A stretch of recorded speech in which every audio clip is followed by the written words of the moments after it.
Recording in progress. 빨리빨리 해서 네, 8시가 목표였는데 8시까지는 안 될 것 같고요. DB 위에 기본 이론하고 그 다음에 데이터베이스의 특징, 그 다음 모델링 방법, 빅데이터 부분, 여기 위에도 있구나. NoSQL, 그 다음 데이터베이스 이제 분할하는 거, 샤딩이랑 파티셔닝 이런 것들, 그 다음에 빅데이터, 데이터 저장소, 그 다음에 품질 관리, 앙상블, 이제 재현 데이터 이렇게 있습니다. 재현 데이터는 아까 앞서 했던 거니까요. DB에서 가장 처음으로 나오는 거는 이제 트랜잭션이에요. 데이터베이스의 상태를 변화시키는 논리적 단위이고요. 이거는 트랜잭션 상태 무조건 외우셔야 됩니다. 전이도 그리셔서 이거 그리시면 되고, 그 다음에 특징으로는 ACID, 그래서 원자성, 일관성, 고립성. 그래서 이제 보장 기법으로는 뭐 락킹, 아이솔레이션 레벨 이런 것들이 있고, 레벨에 대해서는 조금 더 디테일하게 봐주실 필요도 있어요. 그래서 이제 더티 리드, 논 리피터블 리드, 팬텀 리드 이거를 막기 위해서는 이제 리피터블 리드랑 시리얼라이저블 이렇게 해서, 이거는 다들 아시다시피 여러 작업이 같이 쓰기 때문에 그 작업에서 아이솔레이션을 시켜서 데이터의 무결성이나 이런 것들을 높이기 위한 거고, 이게 너무 또 높인다고 해서 좋은 건 아니라서 사용자 수준에서도 이제 관리를 하기도 하고요. 그다음 이제 마지막으로 영속성까지. 그 일반적인 레벨에서는 L1인가까지만 하고 있는 걸로 알고 있어요. 그 다음에는 엔티티는 데이터베이스의 이제 기본 단위고, 자격 요건으로는 뭐 이렇게 업식, 지프, 습관이라고 해서 6가지가 있고, 유형에는 유형, 개념, 사건이라고 해서 요 유계사라고 해서 이렇게 유형이 있고, 그다음 발생 시점 기준으로 기본, 중심, 행위 이렇게 있습니다. 요거를 넣은 거는 그냥 뜬금없이 엔티티만 물어볼 수도 있어서 이렇게 좀 넣어봤고요. 그다음 릴레이션은 네, 테이블입니다. 많이 뭐 이렇게도 얘기하고 저렇게도 얘기하고 이러는데, 뭐 2차원 테이블 구조로 저장하는 기본 단위, 그래서 릴레이션이라고도 얘기하고, 그 다음에 키는 뭐 워낙 잘 알고 계셔서 유일하게 식별할 수 있는 속성의 집합이고, 특징으로는 이제 대표성, 추적성, 유일성, 종류로는 기본키, 대체키, 후보키, 슈퍼키, 외래키가 있고요. 도출 과정으로는 결시옵이라 그래서 결정자 조출하고 슈퍼키, 후보키, 그 다음에 기본키를 설정하는 과정이 있겠습니다. 그 다음에 요 3개 제약 한번 봐주시면 될 것 같아요. 본질적으로 이제 구조적 특성으로 인해서 이렇게 특징이 생기고, 오류 방지를 위해서 이런 식으로 하고, 명시적으로는 프로그래밍을 통해서 이렇게 한다.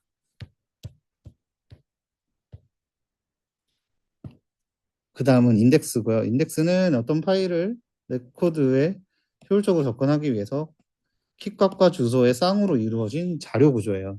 뭐 이렇게 개념을 얘기는 하긴 했지만 많이들 알고 계시는 그 인덱스가 맞고요. 특징으로는 뭐 이렇게 있고, 필요성은 뭐 성능 개선이랑 가용성 이런 게 있고, 여기서 봐주셔야 될 거는 유형과 스캔 유형입니다. 유형으로는 이제 트앱이라 그래서 트리, 해시, 비트맵 뭐 이렇게 또 있고요. 스캔 유형으로는 이제 인덱스 레인지, 그 다음에 레인지 스캔 디센딩, 이제 풀 스캔, 패스 스캔, 유니크, 스킵 이렇게 있습니다. 그래서 뭐 이렇게 가서 이렇게 가느냐, 이렇게 가느냐, 이렇게 가느냐, 아니면 전체 풀 스캔을 하느냐, 디센딩으로 가느냐, 이런 이제 구조도까지 해서 같이 그려주시면 좋을 것 같고요. 스캔 유형은 종종 물어봅니다. 여기저기서. 그럼 설계 절차는 뭐 좀 보시면 될 것 같아요. 접근 경로하고 컬럼 선정하고 카디널리티를 통해서 어떤 것을 할지, 그 다음에 순서 적용 시험 해보는 거고요. 카디널리티는 2가지 의미가 있어요. 첫 번째는 SQL 측면에서는 데이터베이스의 릴레이션 내 특정 컬럼의 유니크한 정조를 나타내는 지표라고 되어 있습니다. 이게 무슨 말이냐? 라고 하면 1, 2, 3, 4, 5라는 데이터가 들어가 있으면 카디널리티는 5예요. 하지만 여기에 중복된 값이 들어가 있으면 카디널리티가 5가 아닌 3이 나오게 됩니다. 그래서 이 카디널리티를 가지고 인덱스 컬럼을 선정하게 됩니다. 왜냐하면 중복된 값이 있는 것은 인덱스로 사용을 할 수가 없으니까요. 그리고 릴레이션 관계 측면에서 엔티티 타입 간의 참여자 수를 도식화한 거예요. 1대1 대면 1대1 관계, 그다음 뭐 1대 M 관계 이런 것도 릴레이 그 카디널리티라고 하는데 이걸 왜 적었냐면 그 서브노트 보면 요 내용만 나와 있어요. 요 내용만 나와 있는데 공부를 하다 보니까 이해가 아예 안 가는 거예요. 보면은 뭐 그 주민번호나 이런 거를 가지고 인덱스를 정한다. 뭐 이렇게 키값을 정한다. 막 이렇게 되어 있는데 얘랑은 전혀 안 맞아서 찾다 보니 이런 내용이 있더라고요. 그리고 그 다음은 이제 DB 성능 쪽이고요. DB 성능은 성능 개선, 뭐 저하의 원인은 뭐 많이들 아시는 것처럼 인덱스가 깨지거나 처음부터 이제 설계가 잘못돼서 모델링이 잘못됐거나 이런 거, 그리고 이제 쿼리가 좀 이상하게 디자인이 됐거나 뭐 잦은 조인을 한다든지 동적 SQL을 이용해서 매번 이제 다른 값을 가져오게끔 하니까 그런 성능 저하가 일어날 수 있고요. 뭐 개선 목적은 뭐 일반적인 얘기니까 읽어보시면 될 것 같고, 데이터베이스 튜닝은 결국은 저런 성능 저하가 일어나는 것을 이제 해결하고자 하는 거고, 최적의 자원으로 최적의 성능을 얻도록 하는 개선 기법이고요. 설계 튜닝, 그리고 DBMS 튜닝, SQL 튜닝 단계로 이루어지게 됩니다.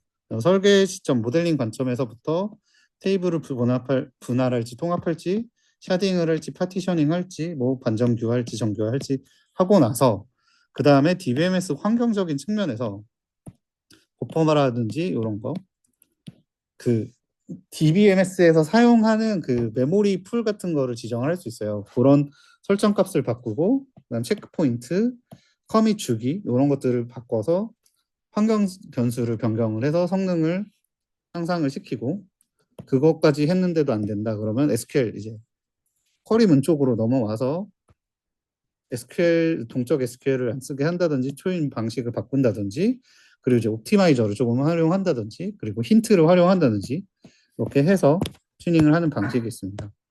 그리고 이제 시스템 데이터베이스 튜닝인데요. 이건 아까 환경적인 측면하고 다르게 그냥 서버의 스펙을 늘려버리는 거예요.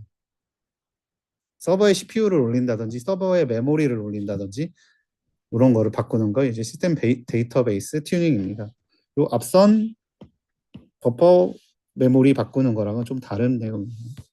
뭐 옵티마이저는 사용자가 질의한 SQL문을 처리 가능한 계획을 탐색하고 비용 추적해서 최적의 계획을 수립하는 엔진이고요. 두 가지입니다. 뭐 요 절차는 쭉 보시면 되고 이제 쿼리 파싱하고 실행 계획 세우고 이런 거고, RBO하고 CBO가 있는데 RBO는 15개의 룰 기반으로 우선순위를 줘서 실행하는 옵티마이저고, CBO는 통계적 자료를 이용해서 동적으로 할당하는 거예요. 그래서 항상 CBO가 좋냐? 그건 아니에요. 통계적 자료가 없으면 CBO가 늦게 나올 수도 있고요. RBO는 항상 똑같이 실행되는 배치 프로세스 같은 경우에는 RBO가 더 유리할 수도 있어요. 왜냐면 딱 정해진 거가 있기 때문에 정해진 룰을 딱 태우게끔 하면 되는데, CBO는 그때그때 달라지기 때문에 앞서 말씀드린 것처럼 앞선 통계 자료가 없다면 더 안 좋은 성능을 낼 수도 있어서 일반적으로는 CBO를 많이 쓰고요. 이 두 가지가 있다고 보시면 되고, 네, 백업은 네, 넘어가겠습니다. 이거 앞서 얘기했던 거랑 좀 비슷하고요. DB 백업이나 다른 백업이나 거의 비슷하니까 한번 읽어보시면 될 것 같고, 복제는 이제 DBMS의 일관성이랑 가용성을 유지하기 위해서 분산된 시스템의 데이터를 복제하는 거고요. 이제 레플리케이션 구조와 구형 기법이 있는데, 레플리케이션 구조는 이제 마스터 슬레이브로 해서 하나의 마스터가 있고 슬레이브에다가 저장하는 방식이고, 피어 투 피어는 이제 서로 동일한 환경에서 주고받는 거예요. 아까 서비스 시간에 말씀드렸던 각각의 MSA가 서로 이렇게 동등하게 있어서 맞추는 방식인 거고요. 구현 기법으로는 이제 트랜잭션 로그 통해서 그거를 이제 거꾸로 읽어가면서 다시 적는 방식이 있고, 스냅샷을 떠서 이 시점에서의 데이터를 던져주면 그걸 받아서 복제를 하는 방법, 그다음 마스터 슬레이브, 그다음 피어 투 피어가 있습니다. 그 중에서 이제 CDC라고 많이 있는데, 이거는 변경 데이터를 캡처해서 던져주는 거예요. 체인지 데이터 캡처거든요. 그러면 이제 그 데이터를 받아서 마스터나 슬레이브나 혹은 다른 피어에서 그 데이터를 가지고 복제를 하는 방식이고요. 요거는 이제 아까 이제 메시지 큐나 API를 이용한 방식에서는 아파치 카프카를 이용한다고 했었는데, 요거는 펍서브의 구조로 실시간 데이터를 처리하는 스트리밍 플랫폼입니다. 구성 요소로는 토픽, 파티션, 브로커, 프로듀서, 컨슈머, 주키퍼 이런 게 있는데, 펍이 이렇게 발행을 하면 서브스크라이버가 그거를 구독을 해서 그 토픽을 받아서 해당 내용을 가져가는 구조라고 보시면 돼요. 나는 뭐 꼭 여기서만이 아니고 펍섭 구조로 많이 하는 데도 있어요. 꼭 마스터 슬레이브가 아니고. 여기에서 그 모의고사에 나왔던 건데, CDC하고 쿼리 오프로딩을 같이 엮어요. 어떻게 엮냐면, 얘가 서버가 있는데 CDC를 통해서 이쪽으로 레플리케이션을 하고 쿼리 오프로딩을 해서 이쪽에는 업데이트 작업만 하고 이쪽에는 셀렉트 작업만 한다. 그래서 쿼리 오프로딩의 주요 요소로서는 CDC가 들어가게 돼요. 그리고 클러스터링은 여러 서버를 하나의 논리적 데이터베이스로 연결하는 성능 및 가용성 향상 기술이에요. 그거는 기존에 아까 나왔던 마스터 슬레이브 구조가 아닌, 아까 가상화처럼 여러 DB 노드가 있는데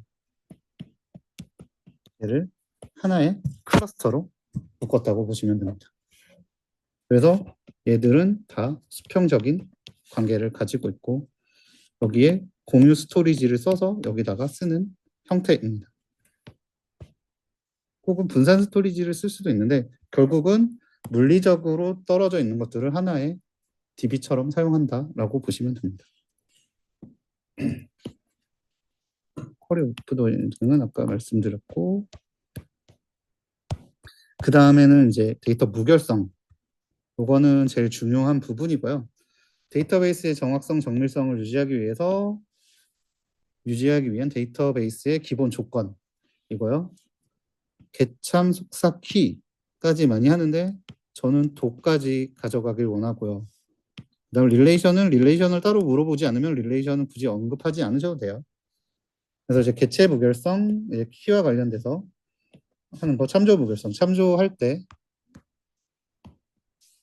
가지는 속성, 그리고 속성 무결성, 데이터 타입이 맞아야 된다는 거, 이제 사용자 정의 무결성, 사용자가 그 비즈니스 로직에 맞게끔 데이터가 들어가야 된다는 거고, 키 무결성, 그다음 도메인 무결성까지 이제 일반적으로 무결성 유형이라고 얘기를 하고요.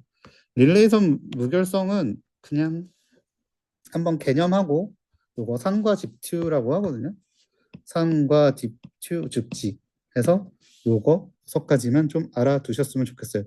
아까 말씀드린 것처럼 릴레이션 무결성을 따로 언급하지 않으면 무결성에 굳이 넣지 않아도 되거든요. 이게 그 일반적인 이론은 아니어서, 근데 모르겠어요. 예전에 누가 한번 문제를 냈어가지고 나오는 거고요. 그 다음에 데이터베이스의 무결성을 유지하기 위한 방법으로는 회복 기법과 동시성 제어 기법이 있습니다. 회복 기법은 회로 체크, 로그 기반, 체크포인트 기반, 그림자 기반, 아리스 이렇게 있고, 요거에 대해서는 따로 말씀 안 드릴게요. 요거는 다 기본 토픽이니까. 로그로 하는 거, 체크포인트 기반으로 왔다 갔다 하는 거, 그림자 페이지 만들어서 했다가 다시 복제해 오는 거, 요거는 처음에 애널리시스하고 리드하고 언두하고 하는 거고, 데이터베이스 버퍼 관리 정책이라고 있는데 스틸하고 포스가 있어요. 요거는 지금 메모리에 있는 거를 언제 쓸지 요 위에 그 로그 기반하고 연관이 있는 토픽이고요. 스틸은 더티 페이지를 커밋 이전에 디스크로 플러시, 그냥 커밋 이전에 써지면 바로 써버린다는 얘기고, 요거는 요 스틸은 쭉 가지고 있다가 트랜잭션이 완료되면 그때 디스크에 쓴다는 거예요. 여기에서 로그 기반에서 즉시하고 지연의 차이고요. 그 다음 포스는 실제 트랜잭션이 커밋이 됐는데도 바로 디스크에 쓸지 혹은 나중에 쓸지 그 차이를 얘기를 합니다. 요거 그냥 어려운 개념은 아니라도 한 번쯤 읽어보시면 될 것 같아요. 그 다음 동시성 제어 기법. 요거는 다 잘 아셔야 돼요. 각각이 하나씩 나올 수도 있어요. 여러 직렬성을 보장하기 위해서 동시에 실행될 수 있도록 지원하는 기법이고요. 필요성이라고도 얘기를 하는데 이게 수행되지 않았을 때는 그 LDIC이 발생하게 됩니다. 이 LDIC은 아시죠? 로스트 업데이트, 더티 리드, 인컨시던시, 캐스케이드 롤백. 이 문제가 발생하기 때문에 동시성 제어 혹은 병행 제어라고 말하는 게 수행이 되어야 되고, 기법으로는 락킹, 2PL, 투페이지 락킹, 타임 스텝 오더링, 밸리데이션, MVCC 이렇게 있습니다. 나머지는 다 비관적 기법이고요. 다 문제가 생길 거라고 예측을 하고 동작하는 것이고, 밸리데이션은 잘 될 거야 라고 낙관적으로 예측하는 겁니다. 그래서 마지막에 일괄 수행하는 방법이고요. MVCC에 대해서만 잠깐 말씀드리면, 얘는 실행 트랜잭션의 SCN과 비교해서 하는 거예요. 이게 번호가 이렇게 쭉 있죠. 1, 2, 3 쭉 있다가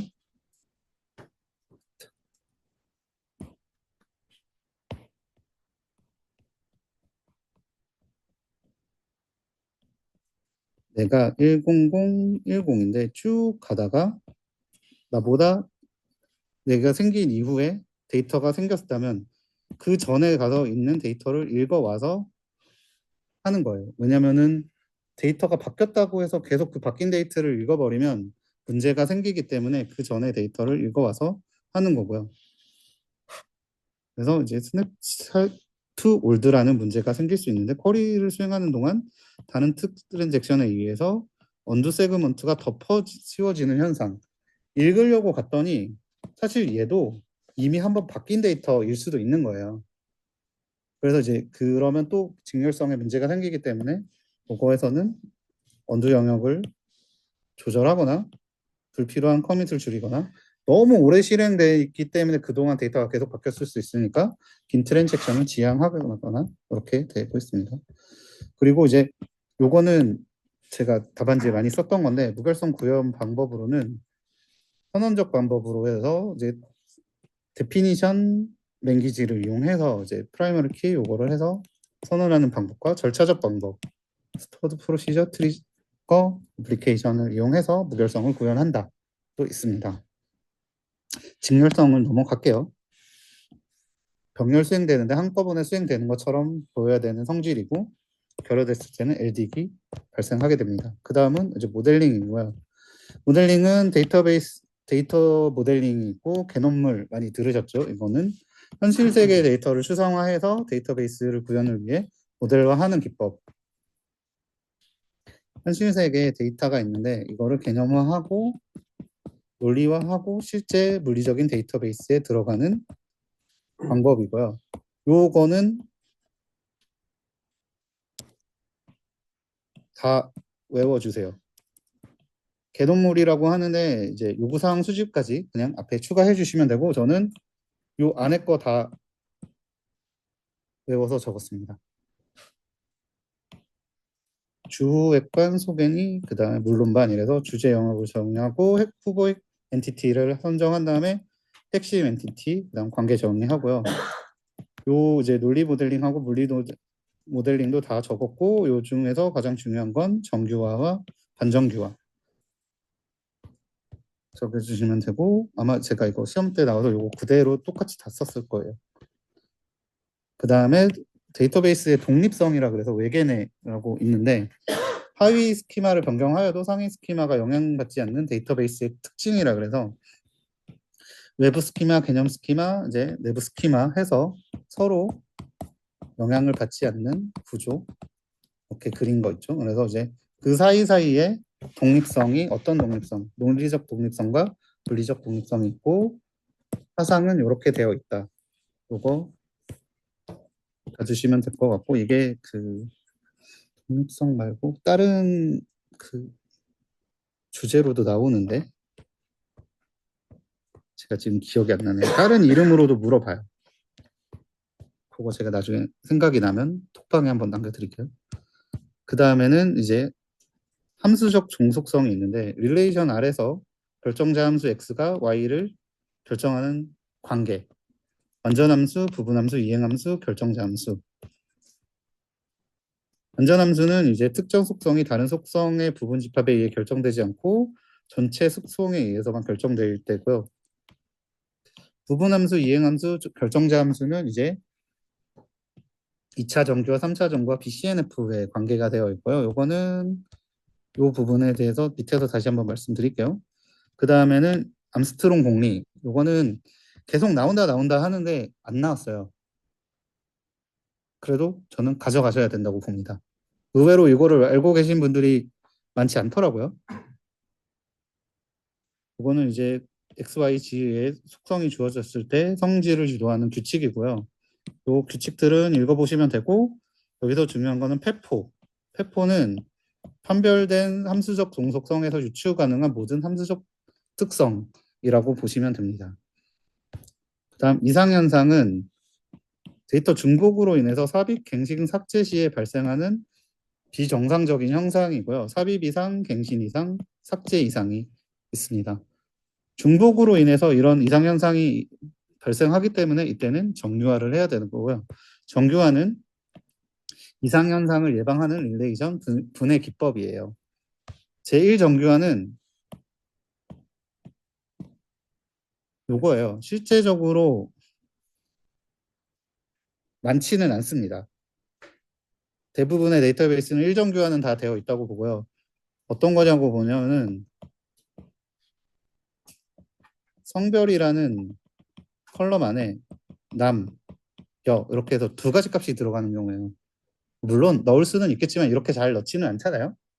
이런 것들 하나의 컬럼 안에 두 가지 값이 들어가는 그런 것들이 이제 1정규하고 얘는 부분함수 종속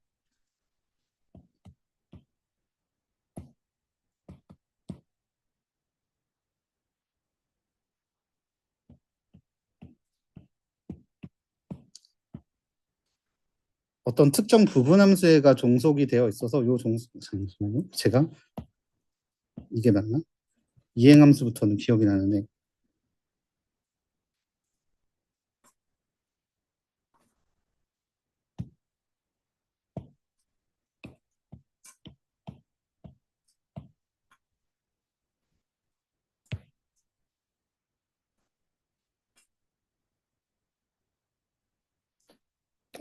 제가 원래 정규화까지 다 준비를 해서 저는 공부를 했었거든요. 나오면 무조건 푼다 하고 오랜만에 보다 보니 다른 거는 공부를 했는데 얘는 제가 잘 알고 있는 거라서 공부를 안 했더니 기억이 잘 안 나네요.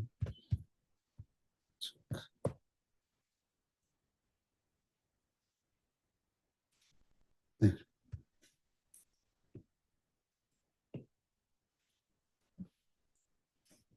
이 정규화는 여기에서 보면은 특정 부분에만 이렇게 종속이 되어 있어서 그거를 제거하는 게 이 정규하고요. 3정규화는 이제 이행함수. 결국은 A는 B고 B는 C고 이런 관계, 이런 것들을 이제 제거를 하는 거. 그리고 이게 결국은 많이 문제에서는 어떻게 표현이 되냐면 A는 B이고 B는 C이고 이런 식으로 많이 표현이 돼요. 그래서 이런 이제 이행함수 종속성을 제거를 하는 거고 BCNF는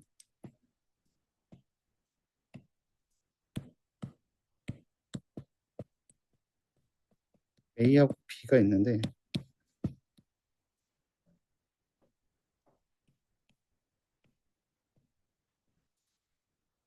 요게 저건데 잠시만요. 죄송해요. 제가 오랜만에 봐서 기억이 잘 안 나요. 요, 네. 여기를 보고 다시 설명드릴게요. 죄송해요. 이렇게 하나의 결정자가 있는데 이 두 개 중에 하나하고만 연관이 있는 거는 부분함수 종속이에요. 이게 이 정규형이고요. 전체에 원래 연관이 있어야 되는데 이 부분에 있어서만 연관이 있는 게 부분함수 종속이고요. 아까 말씀드렸던 이행함수 종속은 이렇게 연속적으로 가는 거. 그리고 BCNF는 요 결정자 함수가 얘를 결정을 하는데 얘가 결정자 함수의 일부를 다시 결정을 하는 경우예요. 요게 BCNF입니다. 다치 종속이랑 조인 종속은 좀 다르고요. 거의 대부분 요렇게 문제가 나와요. 그래서 여기가 부분함수 종속, 여기가 결정자 함수, 여기 이행함수 종속, 여기가 BCNF 결정자 함수 종속이라고 보시면 돼요. 그래서 결국은 정규화를 가져가실 분은 이 그림을 그릴 줄 알아야 돼요. 여기 조건이 지금 여기 다 나와 있진 않은데 조건을 보고 요것까지만 그릴 수 있으면 사실은 풀만합니다. 그래서 함수적 종속성으로 문제가 주어진다면 정규화는 풀만하고요. 테이블로 주어지면 사실은 풀기는 쉽지 않습니다.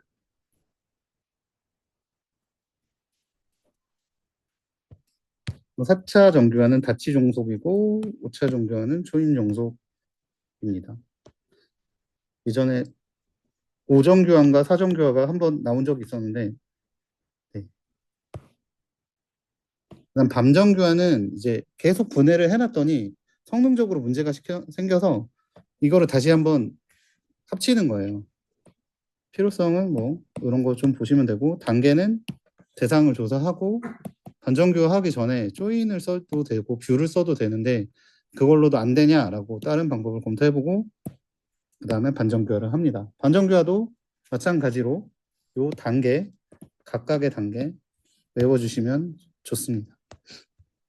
그리고 이제 연결함정인데요. 연결함정은 정규화 과정에서 이제 관계성을 잃어버려서 모호한 관계가 발생하는 현상이고요. 부채꼴 함정과 균열 함정이 있습니다. 이거는 그 다이어그램 보면서 한번 보시면 되고 결국은 이 연결 함정이 발생한 이유는 무손실 분해 원칙이 지켜지지 않았기 때문에 발생한 거라서 이거를 통해서 예방을 할 수 있고 스타 스키마와 스노우플레이크는 이제 정교화된 팩트 테이블을 중심으로 비정교화된 테이블을 이렇게 배치한 게 스타 스키마고 여기 이 비정교화된 테이블들을 더 다시 정교화해서 이렇게 늘린 게 스노우플레이크 모델이라고 보시면 됩니다. 각각의 이유는 얘는 이제 비정교화된 거고 얘는 정교화가 된 건데 얘는 이제 DW나 올랩에 조금 더 특화되어 있는 모델이고 얘는 중복을 줄여서 OLTP나 이쪽에 더 특화된 모델이라고 보시면 됩니다.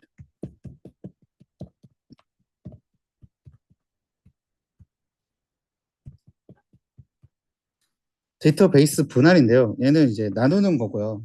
파티셔닝은 데이터베이스를 수직, 수평으로 나누는 거예요.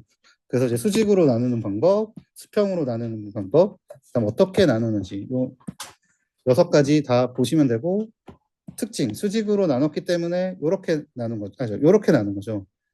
그래서 테이블을 중간을 나눈 거예요. 그렇기 때문에 스키마가 달라요. 근데 튜플의 수 결국은 로우 수는 똑같아요. 그러니까 테이블에 컬럼이 너무 많아서 이거를 잘라서 나누겠다는 거예요. 그렇기 때문에 스키마는 상이하고 테이블의 데이터 개수는 동일합니다. 뭐 수평 파티셔닝은 이렇게 나누는 거예요. 요거는 데이터가 너무 많아서 데이터를 나눠서 보관하겠다는 거예요. 그렇기 때문에 스키마는 동일합니다. 데이터베이스의 데이터 수는 상이하고요. 그래서 목적이 다릅니다. 그리고 요 특징들 봐주시면 돼요. 분할 기법은 레인지, 뭐 리스트 이런 거 봐주시면 되고요. 그다음 샤딩. 샤딩은 데이터베이스를 수평 분할해서 샤드 단위로 나누는 물리적으로 다른 서버에 저장하는 기법. 얘는 수평으로만 나눕니다. 수평으로 나눠서 이 데이터를 아예 다른 물리적인 서버에 갖다 놓겠다는 거예요. 그래서 이제 샤드는 샤딩으로 분할한 데이터베이스 하나하나를 얘기를 하는 거예요. 그래서 분할 알고리즘 이렇게 보시면 되고, 요거는 나눠진 거를 관리하기 위해서 이제 키랑 아이디, 그다음에 이제 메타데이터, 룩업 테이블 이런 게 있다라고 보시면 돼요. 얘는 수평이고 물리적으로 다른 서버에 저장한다. 이거 꼭 알아주시면 될 것 같고, 분산 데이터베이스는 분산된 노드를 구성하고 가상으로 병합해서 독립 처리 가능하게 구성한 데이터베이스예요. 얘는 분산 DBMS, 지역 DBMS 이렇게 있고요. 이 아키텍처를 좀 잘 봐주셨으면 좋겠어요. 이제 인프라 배치로는 이제 클라이언트 서버, 콜라보레이트, 미들웨어 해서 이제 어떻게 쿼리하는지 요게 있고, 그 다음에 DBMS 유형으로는 여기 구성 요소에서 보시다시피 DBMS가 여러 개일 수 있거든요. 여러 개의 이제 데이터베이스를 가상화 병합해서 사용하는 거기 때문에 DBMS 유형이 호모지니어스로 단일 DBMS로만 구성된 것일 수도 있고, 헤테로지니어스라 그래서 여러 다른 DBMS, 아니 여긴 단일이고 다른 DBMS로 구성된 구성일 수도 있습니다. 그리고 이미 한번 기출이 됐는데 분산 데이터베이스의 요건이 있어요. 투명성. 이게 그때는 5개를 물어봤을 텐데 저는 이제 6개를 적었거든요. 그래서 점수가 좀 잘 나왔는데, 이거는 이제 위장병 중분이라고 많이들 외워요. 그래서 위치, 장애, 병행, 중복, 분할, 지역 투명성. 이게 의미 없다라는 얘기거든요. 요거 한번 다시 읽어보시고 1교시로 바로 다시 나오지는 않겠지만 뭐 2교시에 나올 수도 있어서 보시면 될 것 같습니다. 병렬 데이터베이스는 이제 병렬 처리하는 거고, 대규모를 이제 실행하기 위한 거고, 이제 힌트를 통해서 실행할 수 있게끔 해요. 힌트 구문에 패럴렐이라고 있거든요. 그 구문을 통해서 하는 거고, 이제 병렬 데이터베이스 아키텍처로서는 병렬적으로 이제 동작을 하는데, 메모리는 쉐어를 하는 방식, 혹은 디스크는 쉐어하는 방식, 아무것도 쉐어하지 않아서 정말 병렬로 돌아가는 이 아키텍처 유형이 있습니다. 얘는 단일 DBMS로만 구성 가능하고요. 힌트 구문에 패럴렐을 넣어서 글로벌 코디네이터에다가 하면 얘가 지역에다가 다 내려서 병렬로 수행을 하게 됩니다. 그래서 이제 2PC가 있는데요. 요거는 2PL이랑 헷갈리시면 안 돼요. 요거는 이제 분산 DBMS에서 여러 DBMS에다가 커밋을 날리기 위한 방식이고, 그래서 한 지역에서 커밋을 요구하면 다 커밋을 날리고, 혹은 여기서 하나가 안 됐으면 다시 롤백하는 과정을 2PC라고 합니다. 그 다음으로 넘어갈게요. 이제 NoSQL이고요. NoSQL은 네, 자주 나옵니다. 얘는 이제 RDMS의 그 고용량 한계를 벗어나기 위해서 비정형 데이터까지 처리하기 위한 거고요. 여기서는 보셔야 될 거는 이제 베이스 이론, 그 다음에 캡, 그 다음 PAC, ELC 요거 이론들 이제 픽2하고 이런 거 보시고, 저는 요거 다 가져갔었어요. 주요 DBMS. 몽고DB 여기가 어디에 속하는지, 여기가 PA, EC 그리고 여기가 뭐 PA, EL이라고 하고, 여기가 아니구나. 죄송합니다. 여기가 PA 여기가 PC, EC, EL이라 그러면 요렇게 보는 거죠. 그래서 PA와 EC를 만족하는 거는 몽고DB, PA와 EL을 만족하는 것은 다이나모DB. 이런 식으로 해서 요거 저는 표를 그려서 요거 다 외웠었거든요. 그래서 요 토픽이 나오면 이 DB까지 적어주시면 좋습니다. 그리고 NoSQL에 더 중요한 거는 네 가지 유형, 키밸류, 컬럼 패밀리, 다큐먼트, 그래프 DB. 요거 쭉 보셔서 적어주시면 되고 요즘에는 벡터 DB까지. 근데 NoSQL DB인데 유형을 말할 때는 거의 이 네 개를 먼저 네 개만 말하기는 해요. 얘도 하나의 유형이긴 하지만 그리고 모델링. 이게 저는 1교시로 나와서 요거를 다 적었거든요. 요 모델링 절차 적으시고 모델링 패턴 적어주시면 좋습니다. 그래서 저는 모델링 도구까지 갔는데 실제에서는 도구까지는 못 적었어요. 시간이 없어서. 그래서 그 모델링을 물어보면 도커 패기 후전을 적고 그 다음에 모델링 패턴 같은 거 3단락에 적어주시면 좋습니다. NoSQL은 이게 끝이에요. 이거 캡 이론, 이제 PAC, ELC 이론, 그 다음에 유형 4개, 그리고 모델링 절차. 이것까지만 알고 계시면 NoSQL은 끝납니다. 그다음 빅데이터. 빅데이터는 저는 수저 처분시라고 외웠거든요. 그래서 요 뭐 관리까지 있지만 요 5단계에 대해서만 정확하게 이해를 해주시고 요 단계에서 어떤 게 쓰이는지만 보시면 될 것 같아요. 그래서 이제 수집은 뭐 어떤 데이터든 뭐든지 다 수집하고 이제 하둡이나 NoSQL 데이터에다가 하고 이렇게 분석하고 그 다음에 표현 파이썬이나 R 데이터 시각화 얘는 구시표라 그러거든요. 그래서 이제 데이터 정보를 구조화하고 시각화하고 시각적 표현으로 한다라고 하는 거고 저장 포맷으로는 컬럼 베이스와 로우 베이스가 있어요.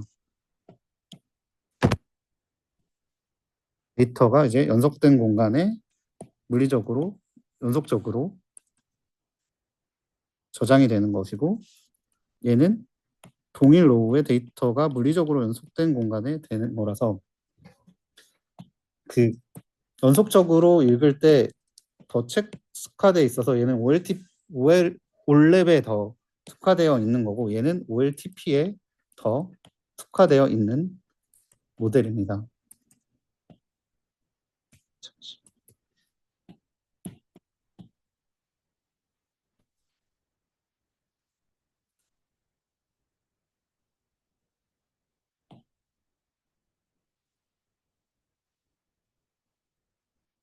컬럼 기반인지 로우 기반인지 하는 이제 거기에 따른 모델이고 잠시만요.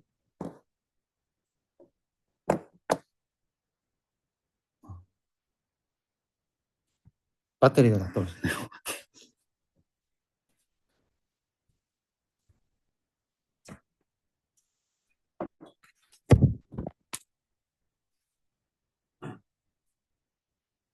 컬럼 기반, 로우 기반으로 저장이 된다라고 보고 그 목적에 따라서 컬럼 기반으로 할지 로우 기반으로 할지 이렇게 보면 된다고 보고요.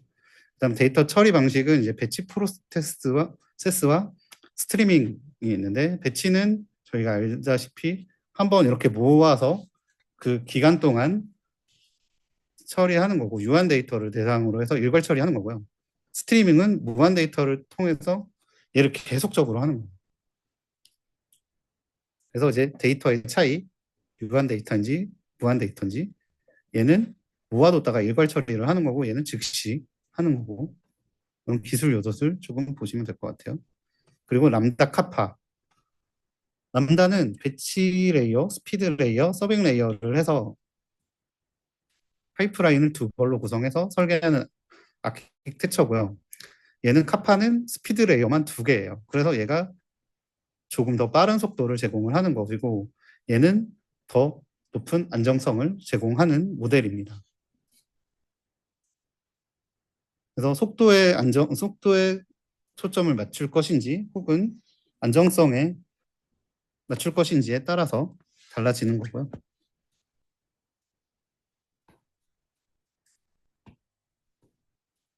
분석 모델 평가는 이제 빅데이터 모델을 어떻게 평가할 것이냐. 그래서 모델 유형에 따라서 연속형 모델은 아까 인공지능과 비슷합니다. 이제 예측하고 회귀 위한 거고 이 모델들이 있기 때문에 얘는 혼실함수를 이용해서 평가를 하거나 R스퀘어 값을 이용하거나 크로스 밸리데이션이고 이제 범주형 모델의 경우는 분류가 목적이기 때문에 아까 이런 모델들이고 평가 방법은 당연히 혼동 행렬을 통해서 정확도, 정밀도, 재현율을 가지고 평가를 합니다. 데이터 저장소고요. 데이터 저장소는 데이터 웨어하우스. 얘는 이제 정형 데이터를 가지고 목적 데이터로 가공하기 위한 데이터 저장소고 얘를 이제 운영을 하다 보니 문제가 되는 거는 데이터가 많이 늘어나다 보니 정형 데이터 말고 비정형 데이터도 이제 많이 사용을 하게 되죠. 그래서 이제 정형, 반정형, 비정형 데이터를 저장을 하고 데이터 가상화까지 가는데 요 웨어하우스와 레이크는 비교도 많이 합니다.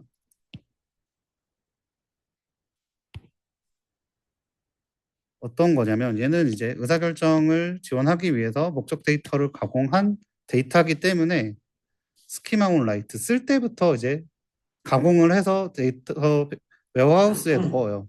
그래서 이제 프리 프로세싱이 되고요.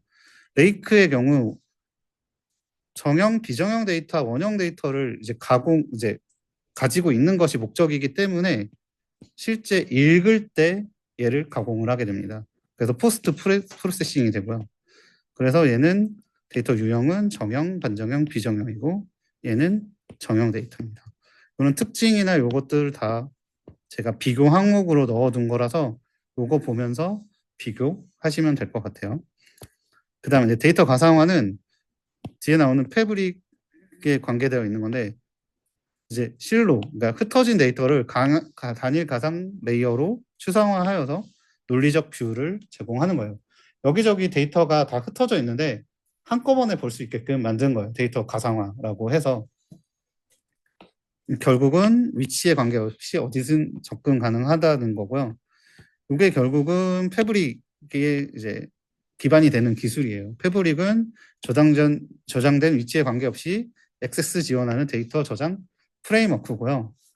이게 워낙 이제 많이 흩어져 있기 때문에 조금 더 쉽게 접근하기 위한 저장소이고요. 그 다음에 나온 것은 데이터 메시예요. 아직 패브릭도 제대로 나오지 않았는데 메시까지 시험에 나올까 싶은데 그 뉴스나 이런 거 보면은 메시 얘기도 많이 나오더라고요. 얘는 이제 데이터를 다 각각 분산해서 관리를 하겠다요.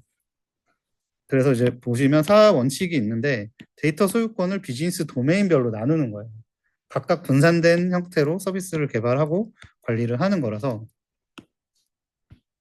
결국은 데이터 민주화와 보안과 규정을 준수 강화하는 것이 목적입니다. 다 각각 분산돼서 관리를 하기 때문에 좀 안 맞죠. 예전에는 다 이제 실로된 데이터가 있어서 이게 뭔가 문제가 돼 가상화를 해서 한 통합돼서 보게끔 해줘라고 페브릭을 갔었는데 아니야, 다시 도메인별로 주권을 강화해서 나누는 게 데이터 메시가 되겠습니다.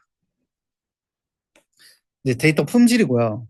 데이터 거버넌스 동일합니다. 아까 다른 거버넌스들과 같이 데이터에 대한 정책 지침, 표준화 전략을 수립해서 데이터 관리 프로세스를 구축하고 결국은 가치 창출을 돕는 거고요. 원조프 이렇게 있고 기능은 이제 일반적인 내용도 품질, 표준, 흐름, 보안, 구조, 메타데이터, 주기 관리 이런 것들을 한다고 하고요. 표준화는 시스템별로 이제 여러 개가 이제 나눠져 있다 보니 명칭도 다르고 뭐도 다르고 이런 거를 이제 표준화 한다고 해서 데이터 표준화는 명정형규라 그래서 명칭과 정의, 형식, 규칙에 대해서 표준화를 진행을 하게 됩니다. 표준화 절차는 요정 확관이라 그래서 요구사항 수집하고 표준을 정의하고 표준 확정, 관리하는 절차로 이루어지고요. 모든 품질을 얘기할 때는 데이터 표준화를 먼저 얘기하시면 됩니다. 품질 관리로는 데이터 품질을 하기 위해서 지속적으로 하는 활동이고요. 요 아키텍처 관리 대상은 이렇게 한번 보시면 되고, 요 프레임워크가 있어요. 제가 여기 이제 글로 표현해 놨는데, 요게 이렇게 그려져서 여기 값 구관인가 이렇게 해서 이제 영역별로 적혀져 있는 프레임워크가 있어요. 그게 지금 제가 그걸 여기다 넣어 놓은 거거든요. 요거 프레임워크는 외워서 가져가시면 좋고, 대상은 항상 값 구관이에요. 이제 데이터의 값, 구조, 관리 프로세스. 그리고 여기도 결국은 나오는 게 개념적 관점, 논리적 관점, 물리적 관점. 이렇게 보시면 됩니다. 품질 프로세스는 한번 읽어보시면 되고요. 이런 거는 사실 예전에 많이 나왔었는데, 개구 운환이라 그래서 계획, 구축, 운영 활동에 대한 품질 개선 활동이에요. 계획 시에는 이런 것들을 하고, 구축 시에는 데이터 표준화하고, 운영 시에는 진단하고, 변경에 대한 문서 채신을 하고, 활용은 뭐 문제 있다라고 접수되면은 이런 걸 해라 이런 건데, 데이터 품질은 이제는 다 필요 없고, 이런 프로파일링, 전처리 요거는 좀 봐주셔야 돼요. 일반적으로 많이 쓰는 것들, 데이터 클렌징이라든지 이제 프로파일링은 조금 개념이 어려운데, 구조나 내용, 품질 분석 통해서 데이터의 비일관성을 발견하고 중요 정보와 통계값 수집하는 정보 분석 기술이고요. 메타데이터 같은 거를 이제 분석을 해서 어떤 문제가 있는지 확인하는 거고, 기법, 이제 컬 단값 복구라고 그래서 컬럼, 구조, 단순 데이터 복합값 이렇게 분석하는 기법이고요. 클렌징은 뭐 전처리하는 거죠. 문제 있는 것들 사전에 결측치랑 이상치 없애는 거고, 데이터 품질에서는 예전에 이제 DQC 모델이랑 DQM 뭐 이런 거 했었는데, 이제 데이터 품질 인증 요것만 보시면 됩니다. 다 없어지고 얘만 남았어요. 얘가 제가 공부할 때만 해도 완전 명확하게 나오지는 않았었는데, 지금 엊그저께 찾아봤더니 명확하게 나온 것 같더라고요.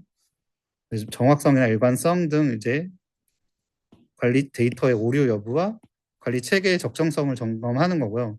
관련 법령은 데이터 기본법 20조. 그 다음에 인증 항목은 위에 언급된 것처럼 데이터의 내용과 관리 체계 인증 이렇게 두 개로 나눠지고, 인증 유형은 컴플렉스 타입, 노멀 타입, 심플 타입. 제가 공부했을 땐 이게 원래 ABC였거든요.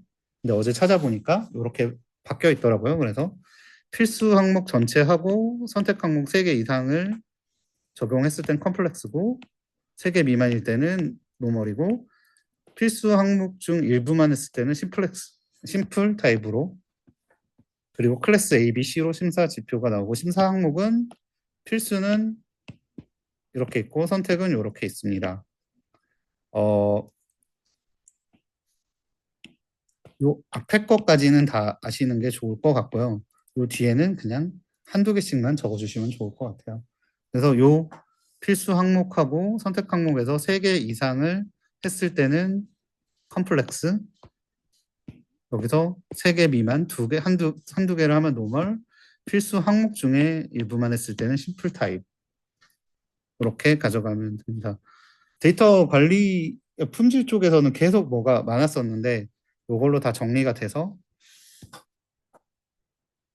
하면 될 것 같고, 그래서 데이터 비정형 품질 관리도 아까 동일하게 이제 개구 운할이라 그래서 구축 단계에서 데이터 획득하고 정제하고 가공하고 뭐 이런 게 있는데, 앞선 거하고 비슷하게 보시면 될 것 같고, 이제 이게 나왔어요. 인공지능 학습 데이터 가이드라인. 이게 원래 3.0이었는데 3.1에서는 초거대 AI 데이터 품질 가이드라인이 추가가 됐어요. 그래서 대량의 데이터 처리 능력 기반으로 더 복잡하고 광범위한 작업을 수행할 수 있는 AI의 진화된 형태라고 이제 초거대 AI를 정의하고, 그 부분에 대한 가이드라인이 추가됐습니다. 사실 보면은 다 비슷비슷한 내용인데 요거 한번 쭉 관리지표랑 요거 한번 보시고 여기도 똑같아요. 개, 구, 운, 활이 어디 갔지? 여기는 활이 없네요. 활 대신에 산출물로 해서 되어 있는데 요거는 한번 보시는 게 좋습니다. 그 다른 거를 보라는 게 아니고 데이터의 그 변화 정도. 데이터를 처음에 획득을 하면 원시 데이터예요.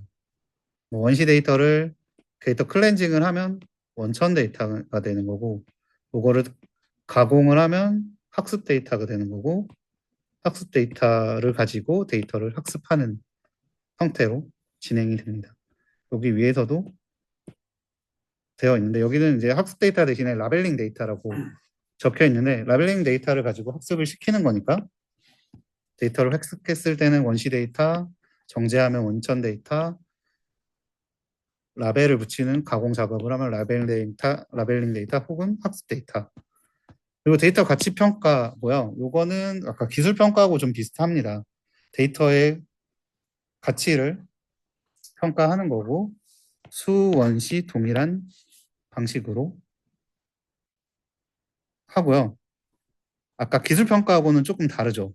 기술 평가에서는 기술에 대한 뭐 로열티라든지 뭐 이런 거를 하는데 요거는 그런 거는 없고요. 그 다음에 앙상블입니다. 앙상블은 굉장히 중요하고요. 앙상블은 복수계의 학습기를 선형 결합해서 최적의 결과를 도출하는 거예요. 쉽게 말해서 하나의 결과만 가지고 했을 때는 아까처럼 과적합이 일어날 수도 있어요. 여기에만 너무 특화된 거니까. 여러 개를 다 결합을 해서 결과를 내면 더 좋은 결과를 낼 것이다. 그래서 그 여러 개를 결과를 합쳤을 때 그럼 어떻게 판단할 거야 라고 하는 게 이제 보팅이에요. 보팅은 하드 보팅은 다수결,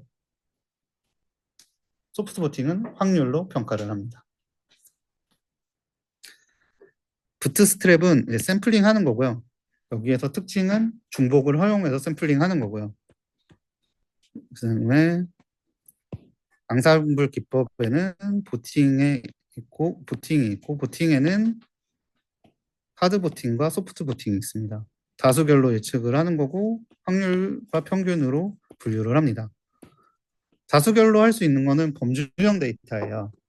명확하게 답이 나올 수 있어야 결국은 다수결을 할 수 있는 거고요. 그게 아니면 소프트 코팅으로 해야 됩니다. 그리고 배깅이 있는데 배깅은 여러 개의 샘플링 통해서 결합해서 최종 모델을 도출하는 것이고요. 한번 쭉 보세요.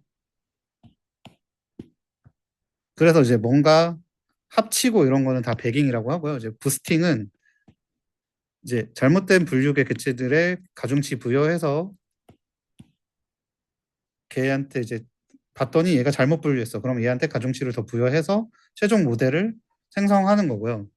모델을 생성한 뒤에 오분류 데이터를 수집을 하고 오분류된 거에다가 가중치를 부여하고 다시 학습하고 이 과정을 반복을 하면서 최종 모델을 도출을 합니다.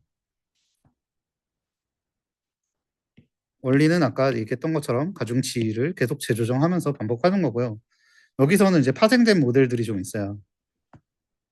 이제 아다부스트라 그래서 실제 이제 앞서 말씀드린 과정을 하는 게 요거예요.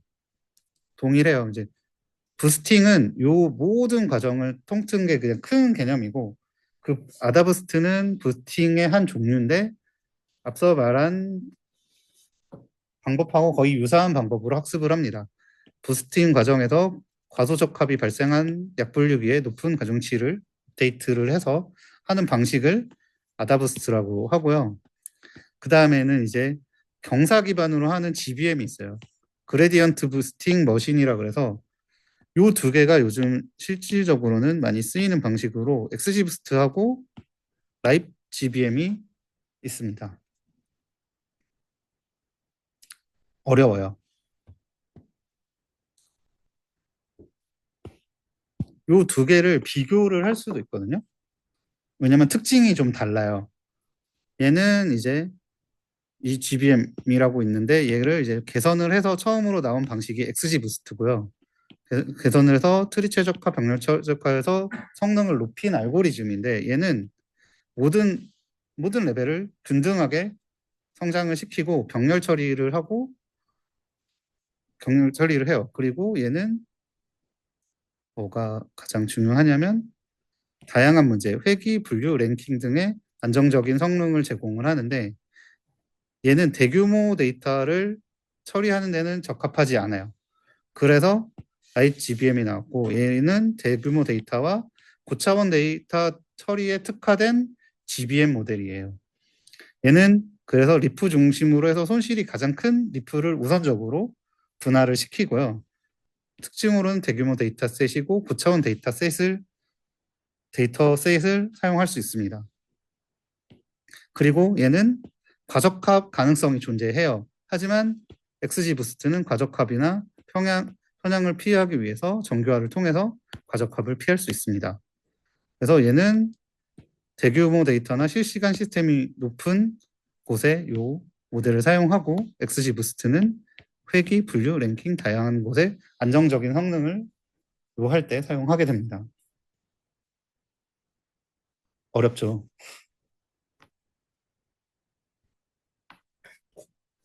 그 다음은 이제 랜덤 포레스트고요. 요거를 설명하기 전에 디시전 트리는 많이 아시죠? 네, 의사결정 트리.